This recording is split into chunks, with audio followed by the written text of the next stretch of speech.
চট্টগ্রামে ডিসি পার্কে জমে উঠেছে মাসব্যাপী ফুল উৎসব। ছুটির দিন হওয়ায় নেমেছে মানুষের ঢল। বাহারি ফুল আর নান্দনিক আয়োজনে পরিবার পরিজন নিয়ে ঘুরে বেড়াচ্ছেন নগরবাসী।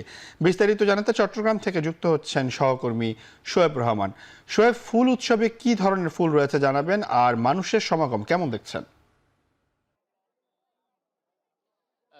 আপনি যেমনটি বলছিলেন যে ছুটির দিন হওয়ায় কিন্তু মানুষের ব্যাপক ঢল নেমেছে এবং এখানকার যে স্থানটি রয়েছে ডিসি পার্কে, সেই স্থান অনুযায়ী এখানে প্রায় 30,000-এর বেশি মানুষ কিন্তু একসঙ্গে সমাগম করতে পারেন এবং আমরা আজকে দেখতে পাচ্ছি যে পুরো জায়গাটি কিন্তু কানায় কানায় পরিপূর্ণ। মানুষের এখানে তিল ধারণের ঠাঁই নেই। সেই হিসেবে বলা যায় যে প্রায় 30,000-এর বেশি মানুষ কিন্তু আজকে এখানে সমাগম হয়েছে এবং এখানে যে গেটগুলো রয়েছে এরই মধ্যে কিন্তু সেই গেটের মধ্যে দু একটি গেট অধিক দর্শকের চাপে কিন্তু ভেঙে গিয়েছে এবং যেই অনলাইন টিকিট সিস্টেম ছিল সেটিতেও কিন্তু বিঘ্নিত হচ্ছে নেটওয়ার্ক সমস্যার কারণে, যে কারণে ম্যানুয়াল পদ্ধতিতে টিকিট দেওয়া হচ্ছে এবং সব মিলিয়ে এই যে গেটে ঢুকতে যে ভিড়ভাট্টা এবং ভেতরে যে মানুষের যে সমাগম, সবকিছু মিলিয়ে কিছুটা ভোগান্তি থাকলেও কিন্তু মানুষ ব্যাপক আসলে উদযাপন করছেন বা এটিকে উপভোগ করছেন, কারণ এখানে 136 প্রজাতির ফুল দিয়ে এই ডিসি পার্কটিকে এবার নান্দনিকভাবে সাজিয়ে তোলা হয়েছে। বিভিন্ন পয়েন্ট বা বিভিন্ন কর্নার স্থাপন করা হয়েছে।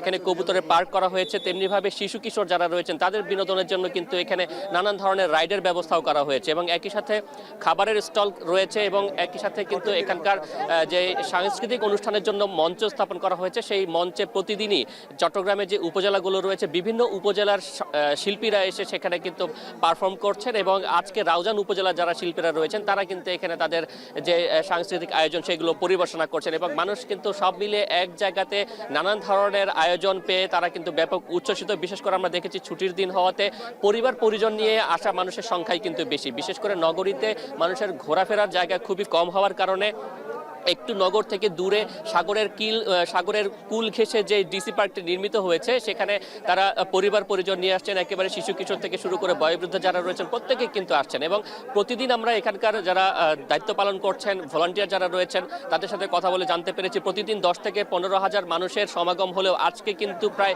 30 থেকে 35,000 বা এরও বেশি মানুষ সমাগম হয়েছে বলে তারা দাবি করছেন এবং তারা বলছেন যে এই যে ভিড়ভাট্টা সেটি কিন্তু ছুটির দিন হওয়াতে আজকে রাত 8টায় এটি বন্ধ হয়ে যায়, কিন্তু আজকে হয়তো বা সেটি একটু সময় লাগতে পারে যেহেতু মানুষের ভিড় সবচেয়ে অনেক বেশি সেই কারণে। এবং এখানে কিন্তু পিঠা উৎসব থেকে শুরু করে মাল্টিকালচারাল ফেস্ট থেকে শুরু করে নানান আয়োজন রয়েছে যেগুলো মাসব্যাপী কিন্তু এখানে চলবে এবং পুরো মাস জুড়েই এই ডিসি পার্ক থেকে জেলা প্রশাসনের প্রায় 1.5 কোটি টাকার মতো কিন্তু আয় হবে বলে ধারণা করা হচ্ছে। প্রতিদিন এখানে 10 থেকে 15,000 গড়ে যদি টিকিট বিক্রি হয় সেক্ষেত্রে 5 লাখ টাকার উপরে কিন্তু শুধুমাত্র টিকিট বিক্রি থেকে আয় হচ্ছে জেলা প্রশাসনের। সেই সাথে এখানে স্টল বরাদ্দ বাবদও কিন্তু জেলা প্রশাসনের আয় রয়েছে। তবে আয়ের বাইরে গিয়ে সাধারণ মানুষের যে ভ্রমণের একটি জায়গা তৈরি হয়েছে সেটি কিন্তু মানুষকে বেশ আনন্দ দিচ্ছে এবং তারা কিন্তু বেশ বিষয়টি খুব উপভোগ করছেন। শিউন।